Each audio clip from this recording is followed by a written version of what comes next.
Bonsoir Jean-Rémy. Bonsoir Jean-Baptiste. On a beaucoup parlé de la Chine, mais d'autres pays sont prêts à venir au secours à la zone euro. Effectivement, il y a la Chine, on l'a vu, ça fait très peur, la Chine. Mais pas seulement, de nombreux pays émergents seraient prêts à investir dans le Fonds européen de stabilité financière, le fameux FESF. Ce fonds qui doit permettre de garantir les prêts des pays les plus fragiles. Eh bien, comme la Grèce ou encore l'Italie. Aux côtés du FMI, il pourrait donc y avoir les BRICS, le Brésil, la Russie, l'Inde ou encore la Chine, et puis d'autres pays, comme par exemple le Japon. Et quel est l'intérêt du Japon là-dedans ?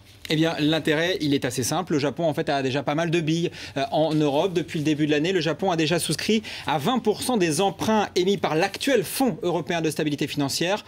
En gros, le Japon a déjà prêté près de 3 milliards, 2,7 milliards d'euros à l'Irlande ou encore au Portugal. Et le Japon est globalement extrêmement investi en Europe, en Allemagne ou encore en Italie. Il n'est donc pas question pour les Japonais de laisser tomber l'euro. C'est un partenaire très important. Pour reprendre vos termes, le Japon est aussi globalement extrêmement endetté. Extrêmement endetté. Selon le FMI, la dette publique japonaise culmine à 233% du PIB. C'est largement au-dessus de la Grèce, c'est largement évidemment au-dessus de la France. Mais à la différence de la France ou encore de l'Italie, eh bien, la dette japonaise, elle est presque détenue exclusivement par des Japonais. Les agences de notation peuvent donc mettre toutes les notes qu'elles veulent. Le Japon peut disposer, en gros comme il le veut, de son argent. Et ça fait la différence. L'écho en plus, c'est BlackBerry, une nouvelle fois, qui doit faire face à des plaintes de ses utilisateurs. Et oui, c'est la suite de la fameuse panne de 4 jours qu'a connue le réseau BlackBerry début octobre. Une plainte collective a été déposée aux États-Unis et au Canada contre le fabricant.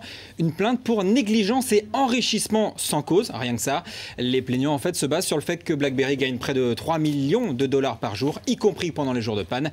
Ils demandent donc une véritable compensation. Affaire à suivre. Merci beaucoup Jean-Rémy, à tout à l'heure. Merci.